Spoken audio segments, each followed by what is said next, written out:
আসসালামু আলাইকুম। কি অবস্থা সবার? আশা করি সবাই ভালো আছেন। আজকে চলে আসলাম একটা নতুন ভিডিও নিয়ে। আমার বাইকের মোবিল চেঞ্জ করার একটা ভিডিও নিয়ে চলে আসলাম, যে কত কিলোতে চেঞ্জ করবেন বা কত কিলোতে কি সেটা বলার জন্য। তো আমার বাইক যেহেতু দেখতে পারতেছেন যে 44,371 কিলো চলছে, আর একটু দেখায় যে এই মোবিল দিয়ে আমি কতটুকু চালাইছি। তো এই মোবিল দিয়ে হচ্ছে আমি যে ট্রিপ বিতে রাখছি 2451 কিলো। তো এখন এই বাইকটার বয়স হয়ে গেছে, যেহেতু 44,000 কিলো আপ করছে। তো এই জন্য আর কি আমি এই মোবিলটা আর 2500 বা 3000 চালাবো না। আমি এমনিতেও 2200 চালাইতাম, এটা ইঞ্জিন ভালো রাখার জন্য। অনেকে 3000 বা 4000 চালায়। তো সেটা মূলত কথা না, যে বাইক ভালো রাখার জন্য যেটা করতে হবে সেটা করবেন। একটু কয়েক টাকার মোবাইল বাঁচানোর জন্য বাইকের বড় কোনো ক্ষতি থেকে বিরত থাকবেন। আর এর জন্য আমার এই ভিডিওগুলো বানানো। যারা নতুন ইউজার বা পুরাতন ইউজার জানেন না, তাদের জন্য আর কি এই ভিডিওটা।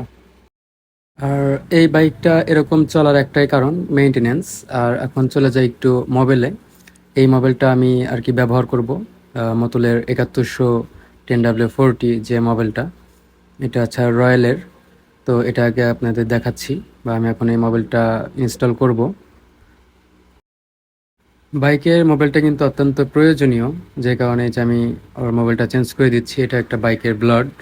তো এটা এখন ড্রেন দিই, চলুন ড্রেন দেওয়া যাক। তো এই যে ড্রেন দেওয়া হয়েছে, কিন্তু মোবাইলটা ভালো নাই, মানে এরকম কালার দেখা যায় ঠিক আছে, কিন্তু আপনার এই মোবাইলটার আয়ু কমে গেছে। মানে বাইক যখন ভাগে না, তখন কিন্তু আমরা বুঝতে পারি যে আমাদের মোবাইলটা শেষ। আর যেহেতু আমার 44,000 কিলো আপ হয়েছে, তো এই জন্য কিন্তু আপাতত ধরেন যে বাইকটা কম ভাগতেছে। আর এই যে মানে মোবাইলের যে ইটা থাকে ভারত, তো সেটা নাই। আমি হাত দিয়ে দেখলাম, মানে এখন বাইক তেমনি 850 ml এর ছিল, সেখানে 100 বেশি দিতে হইতো মোবাইল ফিল্টারের জন্য। সেখানে আমি ধরেন যে দেওয়া হয়েছে হচ্ছে পুরো 1 লিটার করেই। যেহেতু বাইকটা পুরাতন হয়েছে, ইঞ্জিনটা পুরাতন হয়েছে, আর এই মোবাইলটা বারবার চেঞ্জ করার জন্যই কিন্তু আমাদের আর কি ক্লাস প্লেট বা আপনার পিস্টনে কোনো কাজ করাইতে হয় নাই। তখন সেই মোবাইল ফিল্টারটা চেঞ্জ করে দিচ্ছি, যে আপনার প্রতিবার একবার মানে মোবাইলের সাথে একটা করে অয়েল ফিল্টার চেঞ্জ করে দিবেন। তো সেটাই করতেছি আমি নিজেও। আর মোবাইল ফিল্টারের প্রাইস তেমন একটা বেশি না। আর এর মধ্যে প্রাইসটাও বলে দিই, মোবাইল ফিল্টারটার প্রাইস হচ্ছে 100 টাকা, আর মোবাইলটা নিচ্ছে হচ্ছে আপনার 1300 টাকা, 1350 টাকা। এই হচ্ছে দাম। আর এটা চেঞ্জ করে নতুন একটা অয়েল ফিল্টার দিয়ে দিলাম। এখন এটা ভালো মতো পরিষ্কার করে নিয়ে তারপর ইনস্টল করে দিবে। তো দেখতে থাকুন, জানার অনেক কিছু আছে।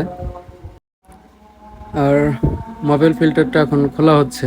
আর এটা ইনস্টল করার সময় একটা কাজ করবেন, সেটা হচ্ছে যে মোবাইল ফিল্টারটা ভিজিয়ে দিবেন। যেহেতু ওই পিচ্চিটা অত কিছু বোঝে না, আর এটা স্টার্ট দিয়ে কিছুক্ষণ রাখলে একেই অটোমেটিক ভিজে যায়, যে কারণে ওরা এই কাজটা করতেও চায় না। আর আমি অভিজ্ঞ কাউকে দিয়ে যখন মোবাইল ড্রেন দিই, তখন ওরা ভিজিয়েই দেয়, বা আমি বলি ভিজিয়ে দিতে। তো এখানে যখন সুযোগটা হয় নাই, তো বললাম যে আচ্ছা লাগায় দেখ। তো দেন স্টার্ট করে রাখবো নি, এটা অটো ভিজে যাবে। কিন্তু আপনারা এটা ইনস্টল করার সময় একটু ভিজাই নেবেন, মোবাইল ফিল্টারটা একটু ভিজাই নেবেন। আর এখন তো মোবাইল দেওয়ার পালা। আর পুরোটা দিয়ে দিব, যেহেতু বাইকের বয়স হয়েছে, ধীরে ধীরে হয়তো বা আমার একটু নিচে ডাউনগ্রেড করতে হবে। এখন যেরকম ফুল সিনথেটিক চালাইতেছি, তখন আর চালাইতে পারবো না, তখন আমার আর কি একটু নিচে নামায় আসতে হবে, সেমি সিনথেটিক বা মিনারেল এগুলোতে আসতে হবে। যদি আমি মানে পিস্টন না চেঞ্জ করে বা ক্লাস প্লেট এখনও চেঞ্জ না করে এরকম চালাইতে চাই, তাহলে একটু ডাউনগ্রেড করতে হবে আমার। কারণ এই মোবাইলটা অনেক হালকা হয়, ফুল সিনথেটিক বলতে অনেক হালকা। এটা পারফরমেন্স অনেক বাড়াইয়া দেয়, প্লাস মাইলেজ বাড়াইয়া দেয়, এর আগের ভিডিওতে আমি বলছি, আপনারা জানেন। তো সেজন্য আমি এটা চালাই। কিন্তু বাইকের বয়সের সাথে সাথে একটু ভারী মোবাইল দিতে হবে, এটা যেহেতু হালকা। তো ভাবতেছি যে এরপরে যখন আমি ডাউনগ্রেড করি, তখন আপনাদের আমি এটা নিয়ে বিস্তারিত ভিডিও দেব। তো সেই মোবাইলটাই এখন দেওয়া হচ্ছে, পুরোটা দিয়ে দেবো 1 লিটার। এখানে 850 আর 100 950 দরকার নেই, আমি 50 ml আরও বেশি দিয়ে দিচ্ছি, যেহেতু বাইকটার বয়স হয়েছে, একটু বেশি থাকুক। আর যেহেতু ভিতরে সব একের পর এক চলছে, ক্ষয় হয়েছে, তো সেই জন্য আর কি বেশি করে মোবাইলটা দেওয়া হয়। তো এটা পুরোটাই দিয়ে দিলাম।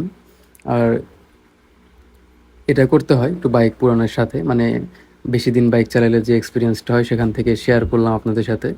আর আমার যদি এখানে কোনো ভুল হয়ে থাকে, সেটা আপনারা জানাইতে পারেন, কারণ মানুষ তো ভুলের ঊর্ধ্বে না। আর আমার জানাতে ভুল থাকতেও পারে। তো এই তো আমার মোবাইল ড্রেন দেওয়া মোটামুটি শেষ, আর মোবাইল ইনস্টল করাও শেষ। তো তখন বাইকটা একটু স্টার্ট দিয়ে কিছুক্ষণ রাখবো, সেই জন্য বললাম যে লাগিয়ে দাও। আর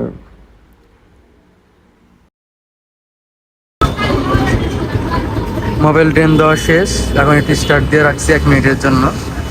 আর হচ্ছে এখন যে মোবাইলের আর কি টিভিতে আমি যে মোবাইলের হিসাবটা রাখি 2451 চলছিল, এটা রিসেট করে দিব। এটা 0 হয়ে গেল, এখন এখান থেকে আবার হিসাব করব। এই তো, আজকের ভিডিও পর্যন্ত শেষ করে দিচ্ছি।